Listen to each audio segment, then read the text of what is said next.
Hello students, welcome you all. आज मैं आपके बीच में हूँ पाइथन के वीडियो के साथ। जैसा कि आपको पता है कि हमारा सिलेबस चेंज होके अब C++ की जगह अब हमें पाइथन पढ़ना है। पाइथन जैसा कि हम जानते हैं बहुत ही इंटरेक्टिव, बहुत ही पावरफुल लैंग्वेज है जो कि वर्ल्ड वाइज बहुत तेज़ी से ग्रो कर रहा है।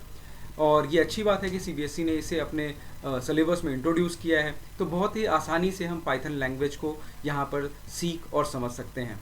उम्मीद है मेरे इस वीडियो से आपको पाइथन को समझने में बहुत आसानी होगी। तो आज हम पहले टॉपिक के साथ हैं जो है गेटिंग स्टार्टेड विथ पाइथन। देखते हैं कि हमें पढ़ना क्या है। सबसे पहले थोड़ा सा उसका थ्योरी जान लेते हैं, जिससे हमें ये जानने में आसानी होगी कि हम पाइथन पढ़ क्यों रहे हैं। सबसे इम्पॉर्टेंट है computational thinking. Computers can be used to help us to solve problems. However, before a problem can be tackled or solved, the problem itself and the ways in which it could be solved need to be understood. कोई भी problem आपके सामने आता है तो उसे solve कैसे किया जाए या उसको कैसे टैकल करते हैं, ये बहुत इंपॉर्टेंट है। इसे सॉल्व करने के कई तरीके हो सकते हैं। कंप्यूटर में किसी प्रॉब्लम को सॉल्व करने के लिए कंप्यूटेशनल थिंकिंग का होना बहुत ज़्यादा ज़रूरी है। इसीलिए जो चार बातें आपको जाननी चाहिए कंप्यूटेशनल थिंकिंग के लिए वो इम्पॉर्टेंट है, जिसमें पहला है decomposition. Means breaking down a complex problem और सिस्टम इनटू स्मॉलर और मोर मैनेजेबल पार्ट्स। यानी किसी भी प्रॉब्लम को, बड़े प्रॉब्लम को या कॉम्प्लेक्स प्रॉब्लम को छोटे छोटे पार्ट्स में डिवाइड करके हम देखेंगे कि कैसे उसे सॉल्व किया जा सकता है। That is called decomposition. Second part है pattern recognition. Means looking for similarities among and within problems. यानी कि पहले अगर ऐसी कोई प्रॉब्लम आई हुई है तो उसे किस तरह से सॉल्व किया गया है। यानी हम वो पैटर्न निकालने की कोशिश करते हैं कि पर्टिकुलर तरह की प्रॉब्लम को सॉल्व करने के लिए क्या तरीके अपनाए जाते हैं। इससे भी हमें किसी भी प्रॉब्लम को सॉल्व करने में मदद मिलती है। Abstraction, focusing on the important information only, ignoring irrelevant detail. यानी चीज़ों को एब्स्ट्रैक्ट रूप में समझना और जो फालतू की बातें हैं उसे अलग कर देना, जिससे भी हम किसी भी प्रॉब्लम को आसानी से सॉल्व कर सकते हैं। देन एल्गोरिथम, जो कि कंप्यूटर लैंग्वेज में बहुत इंपॉर्टेंट होता है। Developing a step by step solution to the problem और the rules to follow to solve the problem. यानी किसी भी प्रॉब्लम को, जैसे हम एग्जांपल देते हैं कि अगर आप एक चाय यानी टी भी प्रिपेयर करना है तो उसमें कई सारे स्टेप इन्वॉल्व हैं। अगर उस स्टेप वाइज हम फॉलो करते जाएं तो हम चाय बनाना सीख सकते हैं। इसी तरह से Python, it is widely use general purpose high level programming language. ठीक है, जिसे गॉर्डो वैन रॉसम ने 1991 में इसे डेवलप किया था। ये कहाँ कहाँ यूज़ होता है? सॉफ्टवेयर डेवलपमेंट में ऑब्वियस सा बात है, web development, server side scripting. जैसा कि हम जानते हैं सर्वर साइड और क्लाइंट साइड दो जगह पे प्रोग्रामिंग होती है, जिसे डिटेल में आप और जान जाएंगे। ये सर्वर साइड के लिए भी यूज़ होता है, सिस्टम स्क्रिप्टिंग के लिए, ऑब्वियस सा बात है मैथमेटिक्स के लिए। फीचर्स क्या क्या हैं इसे जान लेते हैं फटाफट। Easy to use due to simple syntax rules. बहुत ही सिंपल सिंटेक्स रूल्स हैं इसके। जैसे किसी भी लैंग्वेज में ग्रामर होता है, वैसे प्रोग्रामिंग लैंग्वेज में सिंटेक्स होता है। और पाइथन का सिंटेक्स अपने पुराने लैंग्वेज और भी जो हैं जैसे C++, उसकी तुलना में इसका सिंटेक्स बहुत ही ईजी है, जो कि इसी वीडियो में हम आगे देखेंगे कि कैसे हम काम करते हैं। Interpreted language, code execution and interpretation line by line. Interpreted language और दूसरा लैंग्वेज होता है कंपाइल्ड लैंग्वेज। कंपाइल्ड लैंग्वेज में एक साथ कंपाइलेशन होता है कोड का, यहाँ लाइन बाय लाइन होता है। क्रॉस प्लेटफॉर्म लैंग्वेज, ये बहुत बड़ी खूबी है इस लैंग्वेज की। It can run on Windows, Linux, Macintosh etcetera equally. यानी किसी भी प्लेटफॉर्म पे ये रन करने की क्षमता रखता है, जो इसे बहुत ही पावरफुल लैंग्वेज बनाता है। Expressive language, less code to be written as itself express the purpose of the code. Expressive कैसे बनता है? ये बहुत छोटे छोटे कोड से बहुत बड़े बड़े काम किए जा सकते हैं। जब हम कोडिंग शुरू करेंगे तो हम देखेंगे कि किस तरह से ये एक्सप्रेसिव तरीके से चीज़ों को कर पाता है। Completeness, support wide range of library. Library क्या होते हैं?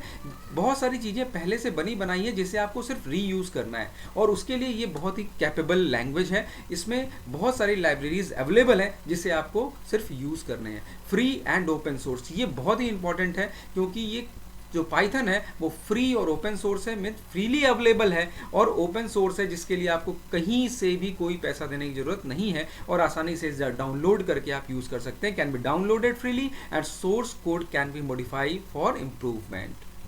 शॉर्ट कमिंग क्या है? ऑब्वियस सा बात है, हर किसी का मेरिट और डिमेरिट होते हैं, तो कुछ कुछ मेरिट इसके हैं जो कि इसके मेरिट्स पर हावी नहीं होते हैं, जो इसके डिमेरिट्स हैं। लेसर लाइब्रेरीज, थोड़े से C++ से आपको कम लाइब्रेरी मिलते हैं, कहते हैं स्लो लैंग्वेज, क्योंकि कहा जाता है कंपाइल्ड लैंग्वेज थोड़ा ज़्यादा फास्टर काम करता है, लेकिन फिर भी आपको समझ में नहीं आएगा कि ये लैंग्वेज स्लो है या नहीं है। Weak on type binding, it not pinpoint on use of single variable for different data type. यहाँ पे आप देखेंगे तो एक ही वेरिएबल में कई तरह के डाटा को आप स्टोर कर सकते हैं, इसे यहाँ पे वीक टाइप बाइंडिंग कहा जा सकता है, लेकिन इसके अपने फ़ायदे और नुकसान दोनों हैं। कैसे सबसे पहला काम होगा, पाइथन यूज़ करना है तो हमें पाइथन सॉफ्टवेयर चाहिए होगा। तो पाइथन सॉफ्टवेयर कैसे इंस्टॉल होगा, उसके लिए 2 स्टेप है, डाउनलोड पाइथन डिस्ट्रीब्यूशन और पाइथन इंस्टॉलेशन प्रोसेस। ये आपको देखना होगा। ये आपके सामने स्क्रीन दिखाई दे रहा है जिसमें कैसे पाइथन को इंस्टॉल करेंगे वो तरीका बताया गया है। वेबसाइट का नाम है www.python.org/downloads। यहाँ पे आप जाकर डायरेक्टली पाइथन के बहुत सारे वर्जन्स अवेलेबल हैं, आप जाकर के लेटेस्ट वर्जन को डाउनलोड कर लेंगे। डाउनलोड करने के बाद जैसे ही वो डाउनलोड होता है तो आप जैसे ही EXE पर क्लिक करेंगे तो ये सामने जो बॉक्स दिखाई दे रहा है वो बॉक्स आ जाएगा, आपको रन पे क्लिक कर देना है। उसके बाद आगे बढ़ेंगे तो ये बॉक्स दिखाई देगा जिसमें इंस्टॉल पाइथन 3.6.2। अभी और भी लेटेस्ट वर्जन अवेलेबल हो गए हैं, तो आपको उस वेबसाइट पर लेटेस्ट वर्जन मिल जाएंगे। 32 बिट 62 बिट जो भी आपका सिस्टम सपोर्ट करता है वो आप डाउनलोड कर लीजिएगा और इंस्टॉल नाउ कर दीजिएगा, ठीक है। इसके बाद user account control popup window will appear होगा, इसको आप यस करके आगे बढ़ जाइएगा, इसमें कुछ नहीं करना। इस तरह से आपका सेटअप प्रोग्रेस चालू हो जाता है और थोड़े ही देर में, चूँकि बहुत ही छोटा सॉफ्टवेयर है, बहुत जल्दी इंस्टॉल हो जाता है, ठीक है। इसके बाद ये आपको क्लोज़ का बटन दिखाई देगा, आप क्लोज़ कर दीजिएगा। जब इंस्टॉल हो जाएगा तो आपको 2 चीज़ें जाननी है। आप काम कर सकते हैं इंटरेक्टिव मोड पर और स्क्रिप्ट मोड पर। इंटरेक्टिव मोड और स्क्रिप्ट मोड का मतलब क्या हुआ?